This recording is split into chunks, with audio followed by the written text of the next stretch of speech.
Okay, so before we can solve some questions related to elastic collision, we need to understand what is elastic collision, and we need to derive some expressions which we will use to solve the numerical questions. So elastic collision is a collision in which the energy and momentum is conserved. So suppose I have a mass, and this is mass m1, and it has some initial velocity v1, and then I have another mass,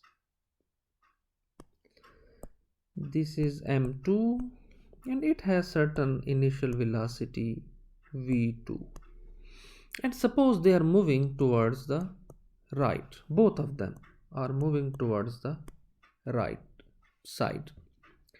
So if v1 is greater than v2, mean the velocity of mass m1 is greater than m2, so at certain point the m1 will hit m2. So suppose they have a collision here, and after that they will just move according to certain rules which we will find out later. So after the collision, let's define the variable. So we define that after the collision, of course the mass m will remain the same, but its velocity will of course change. So let's label it as v1 prime. Similarly, the mass m2 has velocity v2 prime after the collision, because after the collision we know their velocities will of course change. So let's analyze this motion in more detail. So I told you elastic collision is a collision in which energy and momentum are conserved, so we can use both of those laws. So according to the law of conservation of momentum, the momentum before the collision equal to the momentum after the collision. And I have already told you in my previous lectures that if a system consists of two or more components, we will add the individual momenta. So according to the law of conservation of momentum, the total momentum before the collision, it means the m1 v1 collision, the momentum of mass m1 plus m2 and v2. We know that momentum is mass time velocity, so here is the momentum of the second mass equals m1 v1 prime plus m2 v2 prime. So the total momentum before collision equals total momentum after the collision, and I have put the individual momenta of the masses before and after according to the notation we just decided at the beginning. So we are familiar with some basic algebra, and you know that we usually try to make an equation compact by joining similar variables into one group. So I can group similar variables by joining m1s, because you see here I have m1, m1, m2 and m2. Rest of the variables are different, so I have no choice. So I will try to group these similar variables to make this equation compact and look better. So I will subtract m1 v1 prime on both sides, so that it will come to this side of the equation. Similarly, I will also subtract m2 v2 so that it will go to this side of the equation, because then I can group m2 and m2, similarly m1 and m1. This is just a basic algebraic operation. So I can write it as m1 v1 and when this term will come to this side, it will become negative m1 v1 prime equals m2 v2 prime, which was already there, and now this term will move to the other side with a negative sign, so m2 v2. So now I can combine, because I can take m1 as common, it will become v1 minus v1 prime equals, I can take m2 common, m2, it will become v2 prime minus v2. So let me label them. So this is equation 1, because just in case I want to reuse them later in my calculation, so I can call them with their numbers, and this one is 2. So let's call this as equation 2. So I got two equations from the law of conservation. Actually they are not two, this is just one equation, but just in a different arrangement. So I got these two equations from the law of conservation of momentum. In elastic collision, energy is also conserved, so I can use the law of conservation of momentum, and of course both masses are in motion, so they will have kinetic energy. So according to the law of conservation of law of conservation of energy, the total kinetic energy before the collision should be equal to the total kinetic energy after the collision, and this is just straightforward, so I will go to it. Half m1 v1 squared, the formula for the kinetic energy, plus half m2 v2 squared equals 1 by 2 m1 v1 prime squared plus 1 by 2 m2 v2 prime squared. So let me put the equations in frame so that I will easily recall them if I need.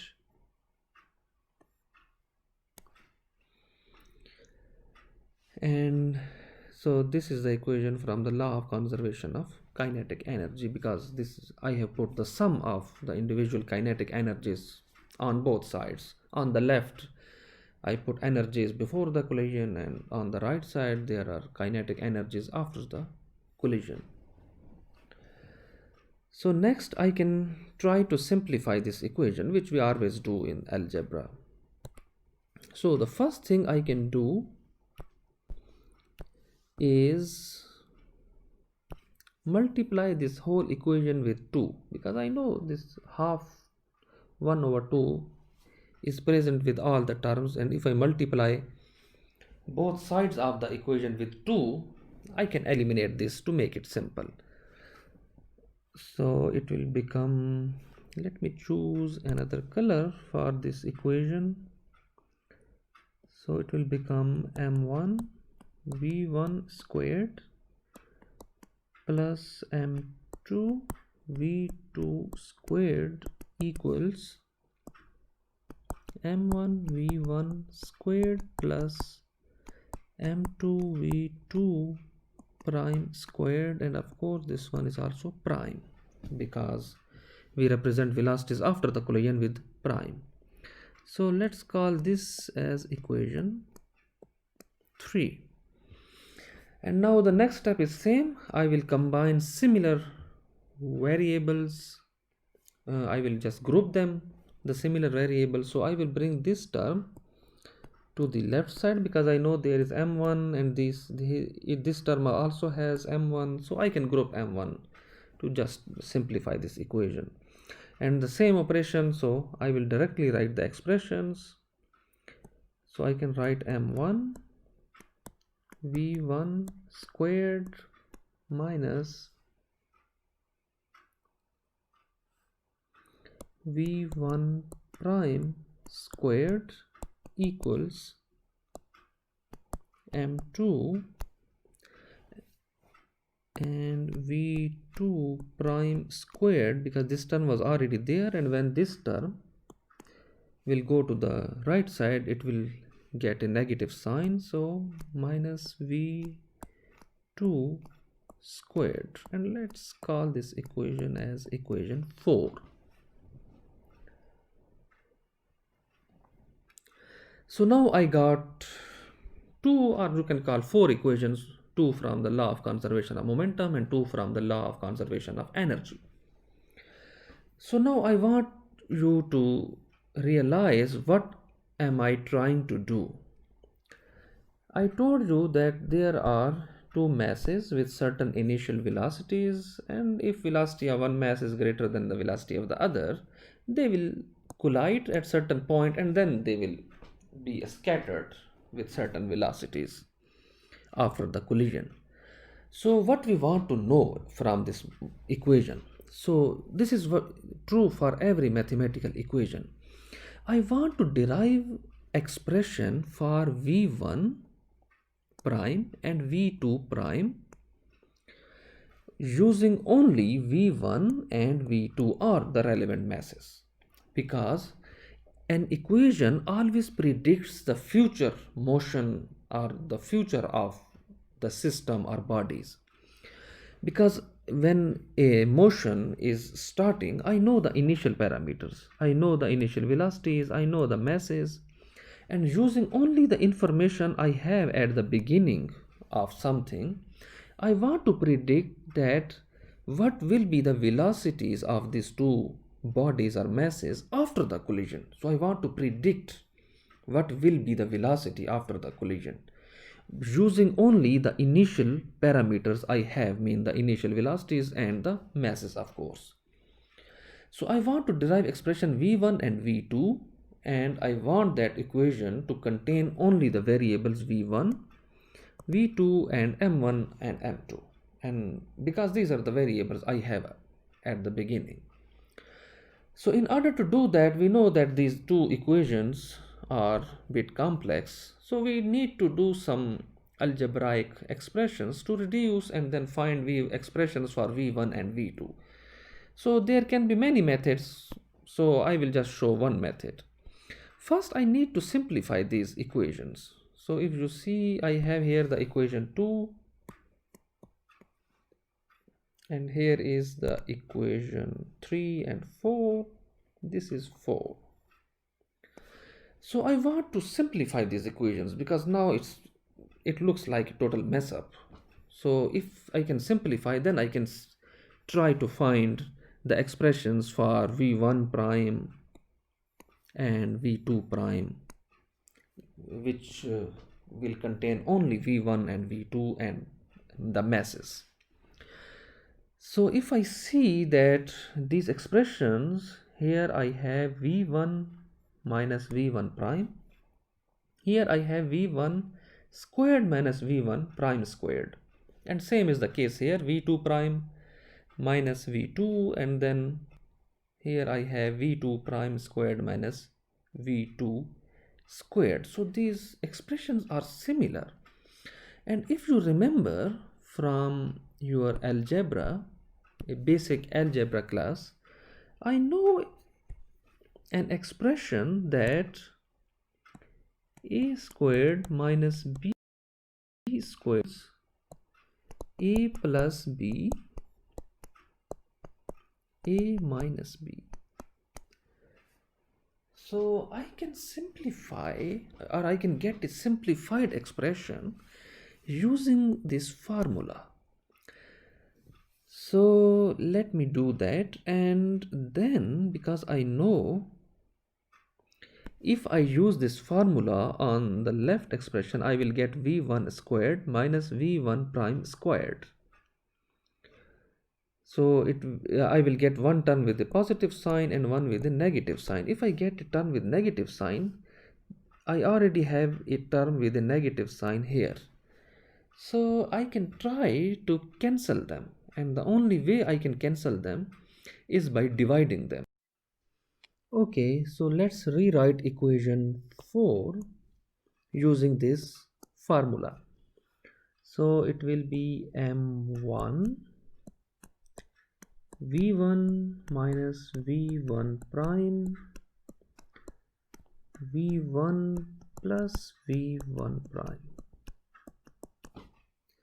equals m2 v2 prime minus v2 and v2 prime plus v2. So now I will divide this equation by equation 2, because I know that these terms will cancel out. For example, m1 v1 minus v1 prime, and here I already have a term m1 v1 minus v1 prime, so they will cancel out and I will get a simple equation, and then I will try to find expressions for v1 prime and v2 prime. So I will divide that equation and it will be m1 v1 minus v1 prime, and on the right side it's m2 v2 prime minus v2. So let me check again if all the terms are all right. So on the left side is m1 v1 minus v1 prime, the equation 2, and it's all right, v1 minus v1 prime, and on the right side of the equation 2 it's m2 v2 prime minus v2. Yes, everything is all right, and now I can cancel them out. So these terms will cancel out, these two terms will also cancel out, and I will get v1 plus v1 prime equals v2 prime plus v2, and this is our equation 5, because last equation was equation 4. So the next step is I want to calculate v1 prime or v2 prime, but in such a way that the prime velocity should not be there. For example, if I want to calculate an expression of v1 prime, so now if I can isolate v1 prime, and I can write it as v1 prime equals v2 prime plus v2 minus v1. So I found the velocity v1 prime. The problem is it needs v2 prime, this term, and I don't want this term to appear in the expression, because I told you we use equation to predict the future course of action of the body, that what will be the velocity of mass m1 or m2, and using only the initial parameters. And remember, the initial parameters we have is only v1, v2 are the relevant masses, not v2 prime. So we have to eliminate v2 prime. So what should we do now? Because we have to eliminate v2 prime, v1 and v2 or m1 and m2 are fine because they are initial parameters and we don't have any problem with them, but v2 prime should not be there because it is the velocity after the collision, and we don't want, in fact we don't know what will happen. This is what we want to know. We don't have this parameter at the beginning. So let's so v2 prime. So what I can do is that if you see equation 3, not equation 3, equation 1, if you see equation 1 here,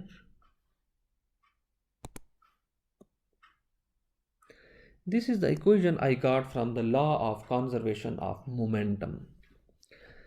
I can isolate v2 dash, I can calculate the value of v2 dash, and I can put this, the value I will get from v2 dash, into this equation, because then I will only have v1 dash, and I can combine v1 dash with the v1 dash v1 prime present in that equation, and then rest are the quantities are fine. v2, v1, m1, m2 are fine, and this v1 prime will mix with v1 prime given in equation 6. So let's calculate the value of v2 prime, because this is the only way we can eliminate v2 prime. So let me write the equation again, and then we can find the value of v2 prime.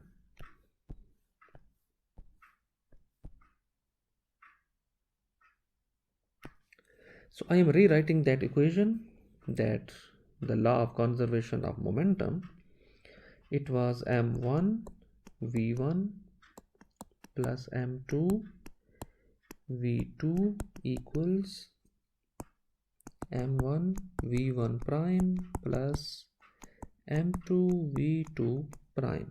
I'm sorry this will be a long calculation, but you will understand it very well.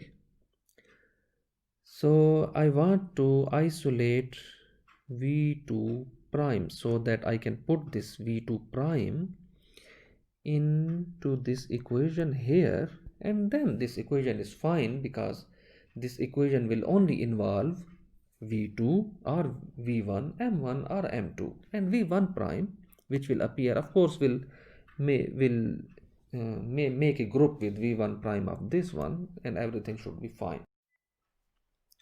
So the value of v2 prime equals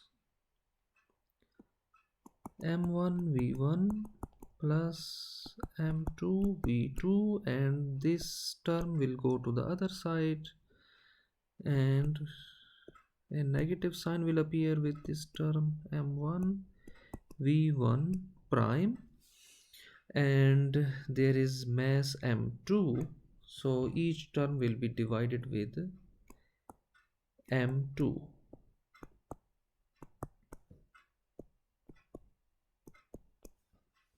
So this is the value of v2 prime.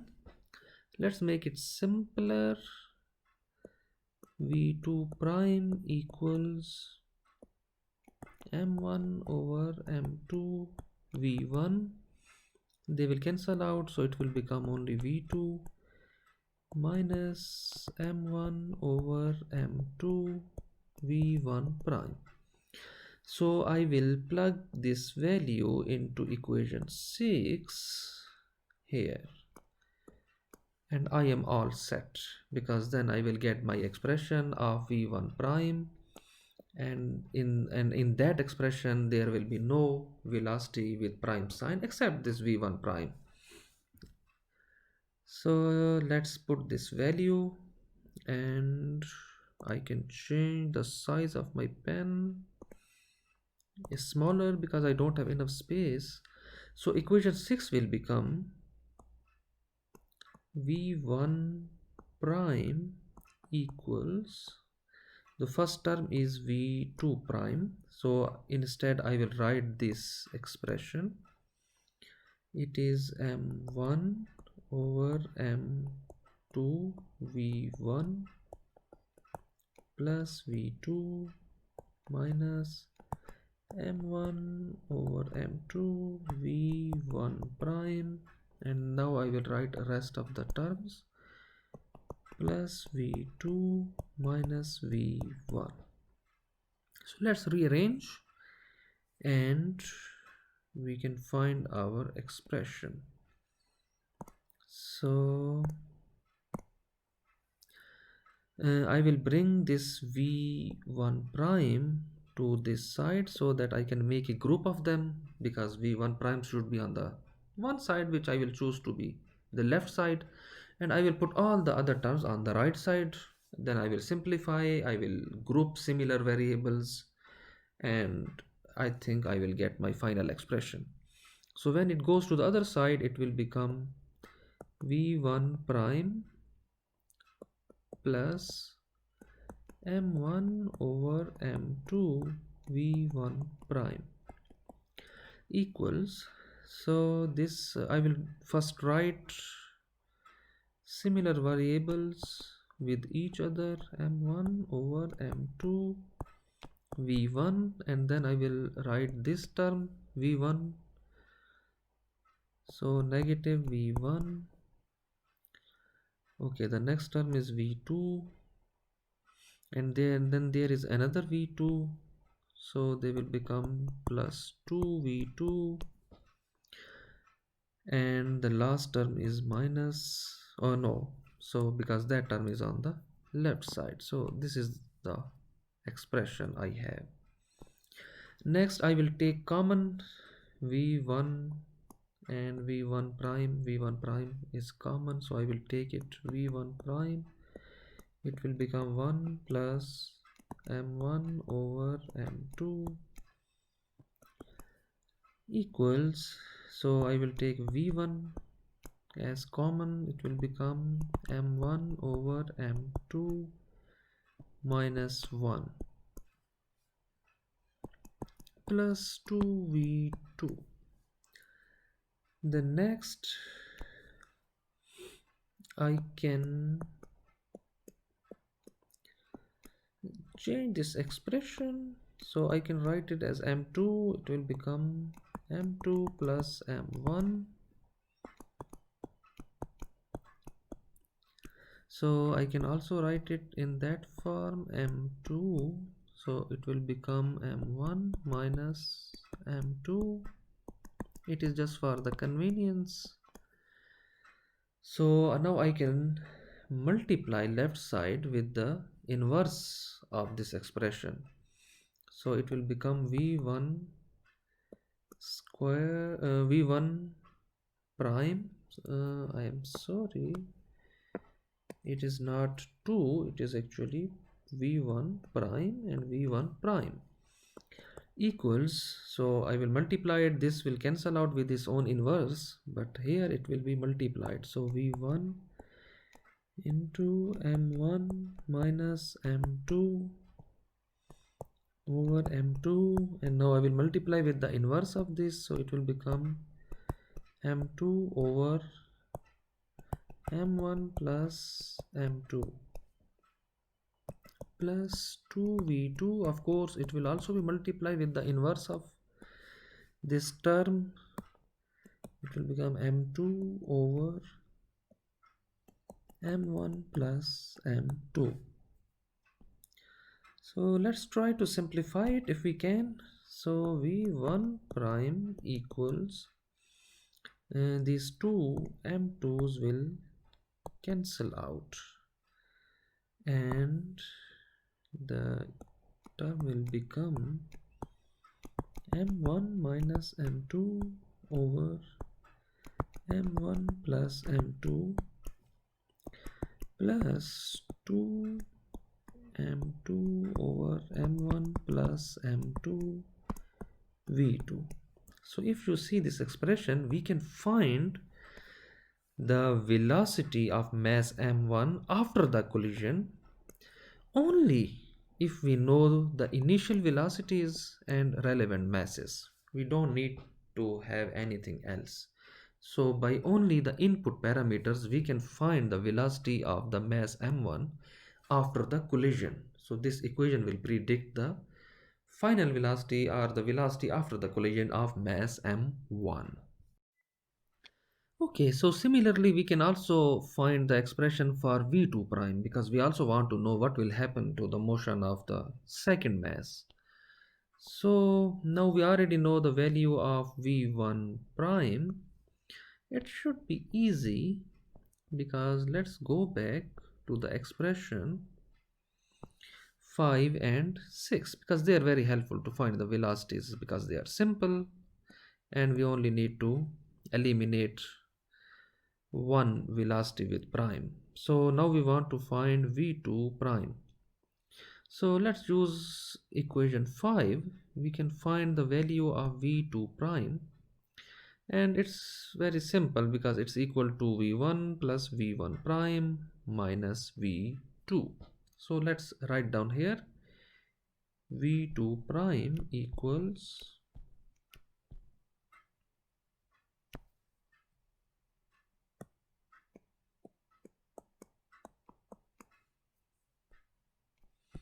Let me check again so that I won't make any mistake. So v2 prime equals v1 plus v1 prime.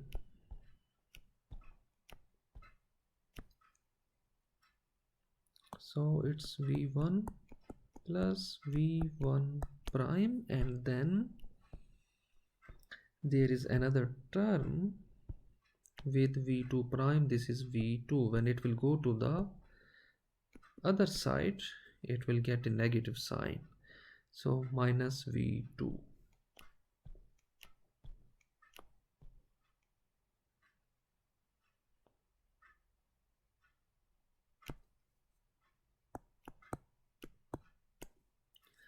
So once again, we don't want v1 prime here, because all we want on the right side is v1, v2 and the relevant masses. We don't want v1. So we already know the value of v1, so just put this value here and we will get an expression which doesn't have any v1 prime. So let's put the value. So v2 prime equals v1, and now I will put the value of v1 prime plus, and I am writing the expression, it is v1 m1 minus m2 over m1 plus m2 plus 2m2 over m1 plus m2 v2. This is the value of v1 prime, and then minus v2. So just check out that this is the value of v1 prime here. So rest of the values are same. So now we need to simplify it. So as usual, we will combine similar variables into one group. So I can write v2 prime equals, so it's easy, these two terms will combine with each other and these two will combine with each other. So I can take v1 common, so it will become 1 plus m1 minus m2 over m1 plus m2. This is simple algebra. If you know the rules of algebra, you can easily do this calculation. So I'm taking v2 as common. It will become 2m2 over m1 plus m2 minus 1. So let's simplify these expressions. v2 prime equals v1,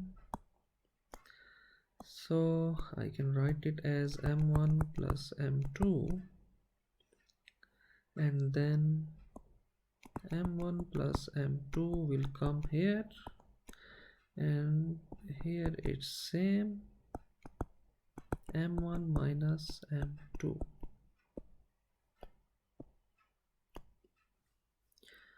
Plus v2,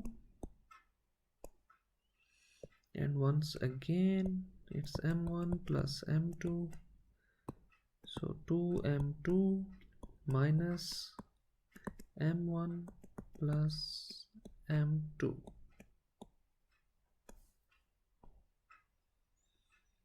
Let's go to the next step. We can cancel out if some variables can be cancelled. v2 prime equals v1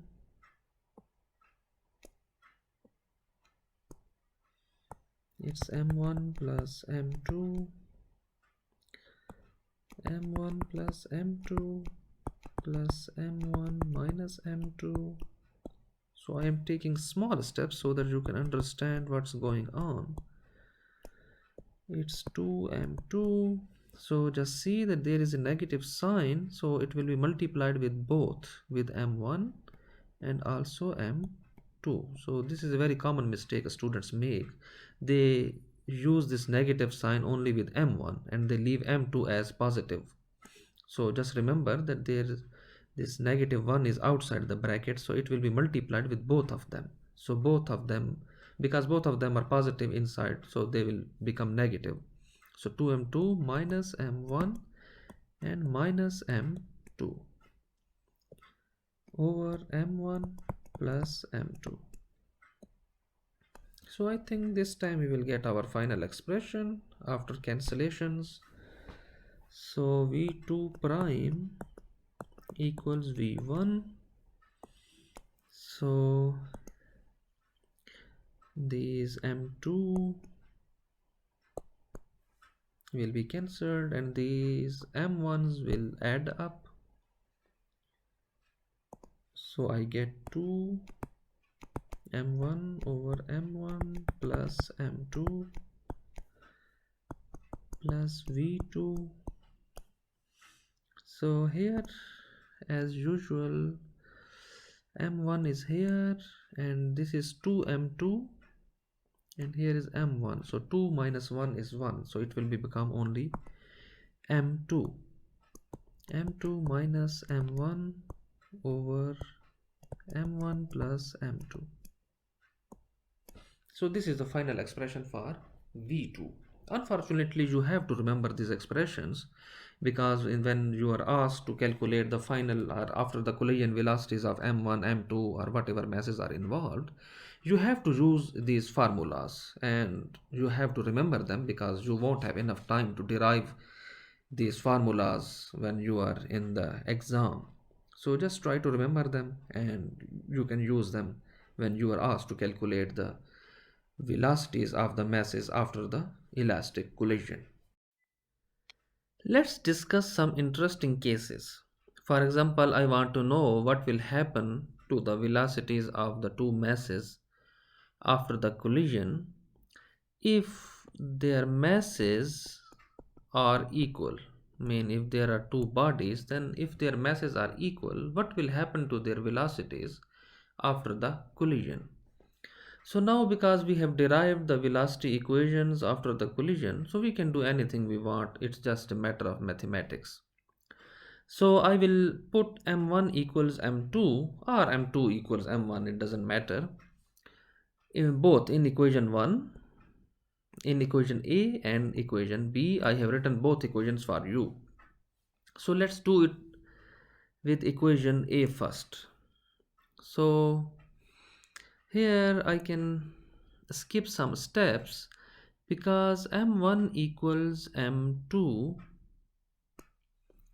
it means the second term, this will become equal to 0 because if m1 and m2 they are equal, of course the difference of two equal numbers is 0, so this whole term will become 0.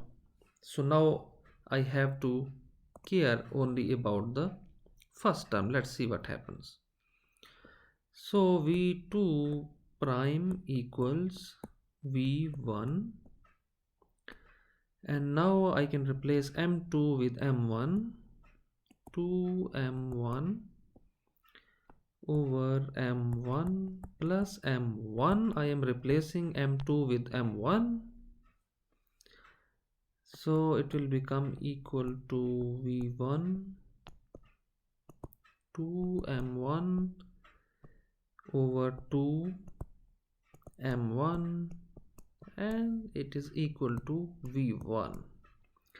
Okay, so according to our definition, v1 is the velocity of mass m1 and here the v2 prime is the velocity of mass m2 after collision and v1 is the velocity of mass m1. Okay, so something interesting is coming out, but let me finish with equation B first. So with equation B, once again the first term will become 0 because m1 minus m2 are equal and the difference of two equal numbers is 0. So I will only deal with the second term. Let's do it. So v1 prime equals v1, not v1, it should be v2 So v2, because the v1 term will become 0, so v2 2m2 m1 plus m2. So the situation is once again same, it's equal to v2. Okay, and just have a look that v1 prime is the velocity of mass m1 after collision.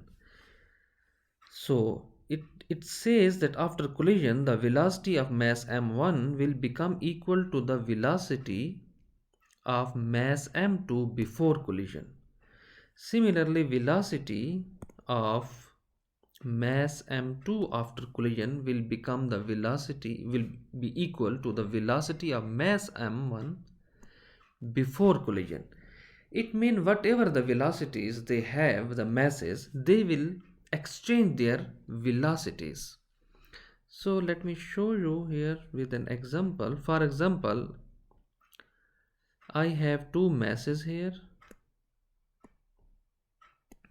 So the velocity v1, v2, this is m1 and m2.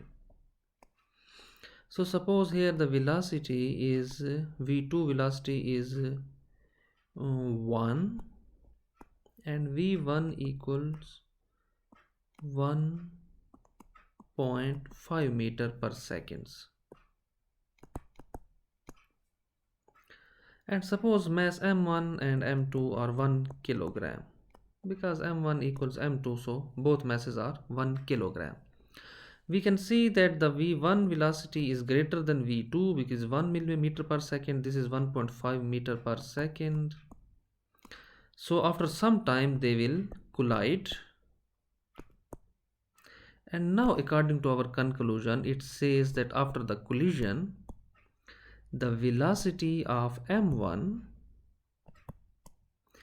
will be equal to 1 meter per second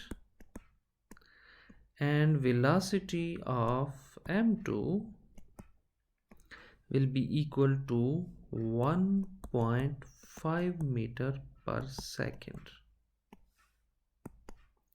So do you see the difference? Before m1 had a velocity 1.5, now the m2 will move with a velocity 1.5 and m1 has a velocity 1 meter per second, which was actually the velocity of mass m2 before the collision. So it means they will exchange their velocities and after that they will keep moving. So if that is the case, it means they will never collide again, because after exchanging the velocities, now m2 has greater velocity and of course it will move faster than m1 and there is no chance of their collision. They will keep going like that infinitely. Let's verify the results. Our equations told us that when mass m1 equals m2, the masses will exchange their velocities. It means after the collision, the mass m2 will move with the velocity, with the initial velocity of mass m1, and m1 will move with the initial velocity of mass m2. So here is the animation. So our condition is that that m1 equals m2. So here I have put 1 kilogram masses for both of them. It means mass m1 equals 1 kilogram and mass m2 is also equal to 1 kilogram. So now I have set the velocity of mass m as 1.5 meter per second and velocity of m2 is 1 meter per second. Of course, because I have to make one velocity greater than the other so that they can collide after some time. So velocity of m1 or the red ball is greater than the green ball. So when they will move to the left side, they will collide at some point because velocity of m1 is greater than m2. So I want you to see the animation and also see this velocity column, because now I have set the values 1.5 for m1 and 1 for m2. But just have a look at this column after the collision and see there must be some magic. So I am playing this animation and let's see. Of course, velocity of m1 is greater than m2, so it will collide with m2. So there was a collision and I can see something interesting in the velocity column. And even I can observe in the animation that m2 is going faster than m1. In fact, as initially m1 is faster than m2, but now m2 is faster than m1, and I can see that the velocity of m1 is 1 meter per second and velocity of m2 is 1.5 meter per second. And if you remember, initially I set 1.5 for mass m1 and 1 for mass m2. They have exchanged their velocities. Our equations were right. This is what they told us before. Another interesting case is m1 equals m2 and assume that the velocity of mass 2 is 0. It means the second mass was still at some point and the mass m1 was moving and then it was collided with mass m2. Then let's see what happens. Actually, it is not a separate case. It is part of the previous case we have studied, in which when we equal m1 equals m2, we saw that they exchange their velocities after the collision. m1 will take the velocity of m2 and m2 will take velocity of m1. So this is also a similar case, but because of its special nature, it's very interesting. So if m1 equals m2 and v2 equals 0, so if v2 equals 0, then these two terms will vanish. So I don't have to calculate anything about that. And also when m1 equals m2, it means this term will also become 0, because here are the two equal quantities. And if there are two equal quantities, their difference is always 0. 5 minus 5 is always equal to 0. 2 minus 2 is always equal to 0. So if m1 equals m2, so this term will also become 0. So let me write that v1 prime will become equal to 0 and v2 prime will be equal to v1. So if you have seen my previous case, you know that this term will become 1 when m1 equals m2. So this is 1, so we will only get v1. So it means that when we have two masses, here is m1 and then here is m2, and m2 is at rest, so its velocity is 0, its velocity is v1. So of course it will come and hit m2, and what will happen after that? After that, this m2 will just stop there because they are exchanging their velocities. Before the collision, m2 was at rest. It means its velocity was 0. So it will give its velocity to m1 and it will take velocity v1 to itself. So the mass m2 will move with velocity v1 while the m1 will just stop there after the collision. And it's interesting to see.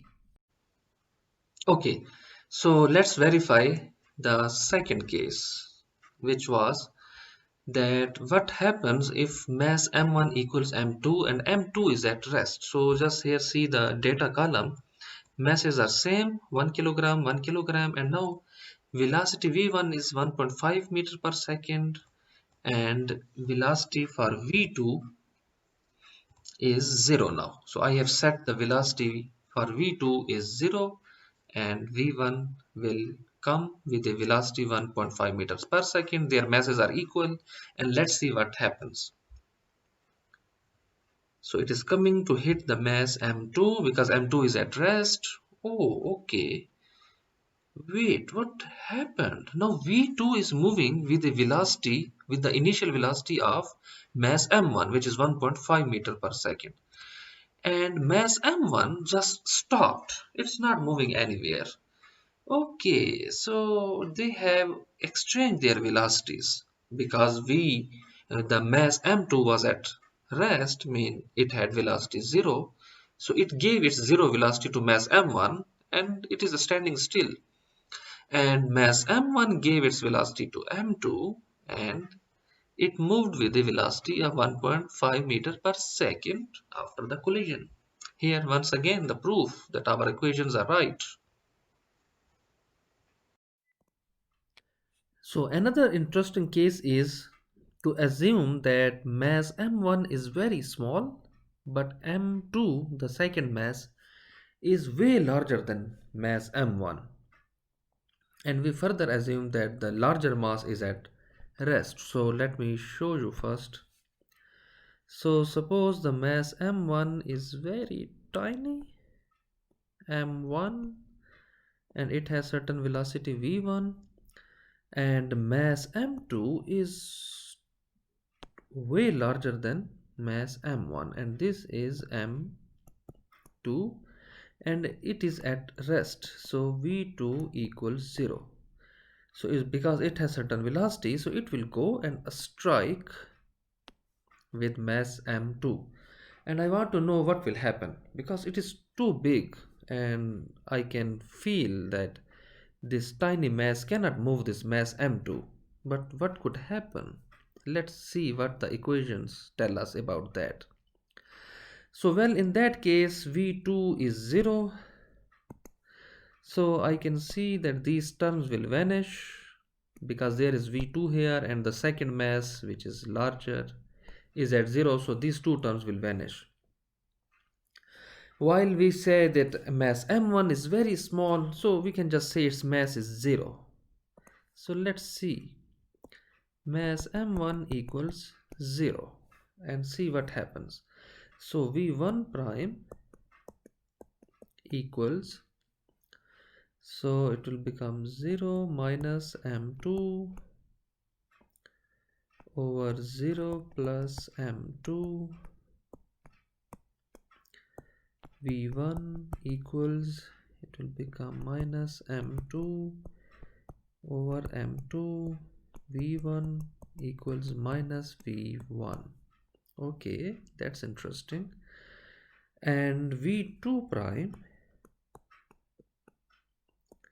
will become equal to 0 because there is m1 at the numerator, and if it is 0, it will make the whole term equal to 0. Okay, so it tells me that v2 prime, it means the velocity of the larger mass, which is after the collision, the velocity of this mass is v2 prime, and the velocity of smaller is v1 prime.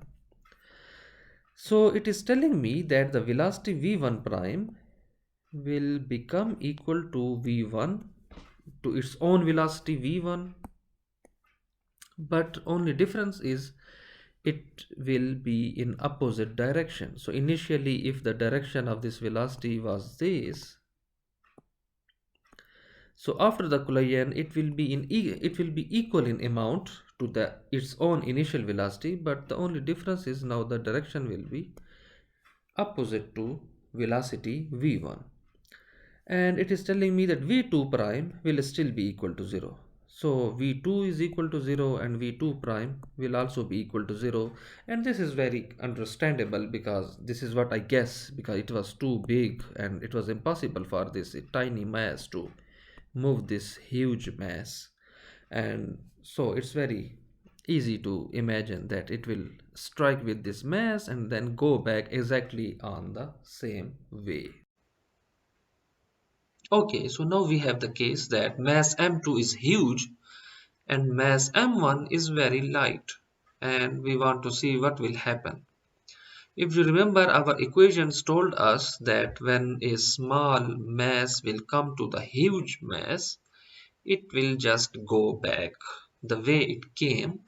In the same way, it will just go back. And of course, we can imagine this thing because this mass m2 is huge and this m1 cannot have impact on mass m2 because it doesn't have enough mass or momentum. So once again in the data, I have set 0.1 kilogram for mass m1 and I put 250 kilogram for mass m2, and I hope it is enough for the comparison. And velocity of mass m1, the tiny mass, is 1.5 meter per second, while mass m2 is at rest, and let's see what happens. Okay, so it is coming with the velocity of 1.5 meter per second to hit the mass m2, which is a huge mass, and let's see what happens. Oh, okay, and if you see the velocity column, initially the velocity was 1.5 meter per second and now it is showing negative 1.5 meter per second. It means The smaller mass went back on the same path. The only difference is the change in the direction. Velocity is same and it didn't have any effect on mass m2 because it is huge. Similarly, another interesting case is to consider that if the mass m1 is huge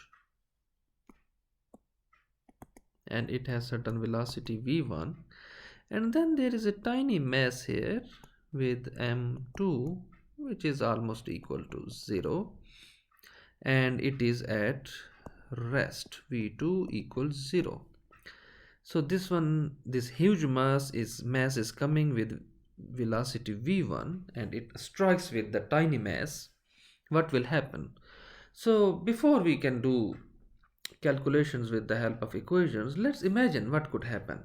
So I see that this is a huge mass, and this is mass is just negligible. So I can guess that it there will be no effect on the velocity of mass m1 because it has already huge momentum, and such a tiny particle mass will do nothing or will not make any impact on mass m1. So I think m1 will just continue. But what I want to know, what will happen to mass m2, because this one is tiny. It will get a big shock from such a huge mass, and of course it will move very fast. So that is just my imagination. Let's do what the equations tell us about this case.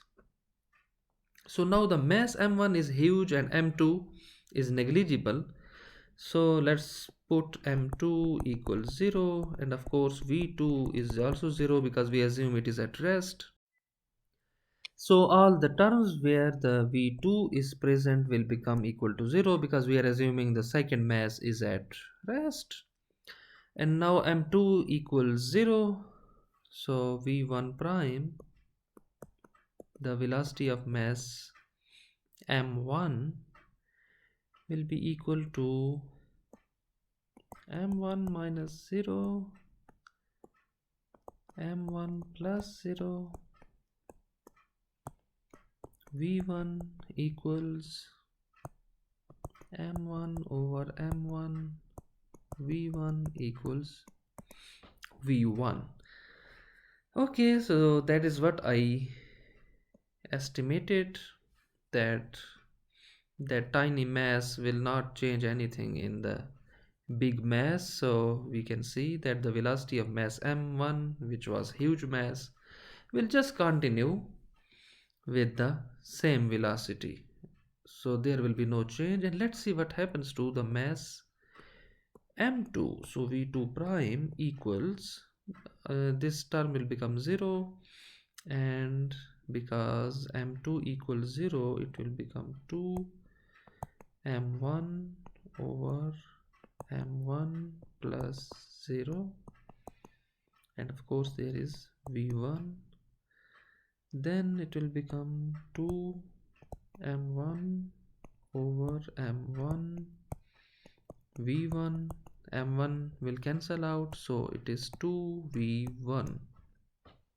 Okay, so this is also the same. It says that the mass m2, which was at rest initially, will move with 2 times the velocity of huge mass. So if the initial velocity of the huge mass was v1, that mass will continue with the same velocity. There is no change in the velocity of the huge mass. But the interesting thing is that the smaller or negligible mass will move faster than the heavier mass, and the velocity of the lighter mass or the negligible mass will be the double to that of the mass m1. This is quite interesting.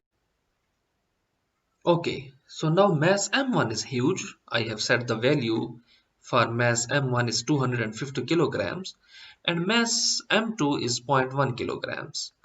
The mass m1 now it has the mass 250 kilograms, will come with a velocity of 1.5 meter per second, and mass m2 is at rest, and let's see what happens.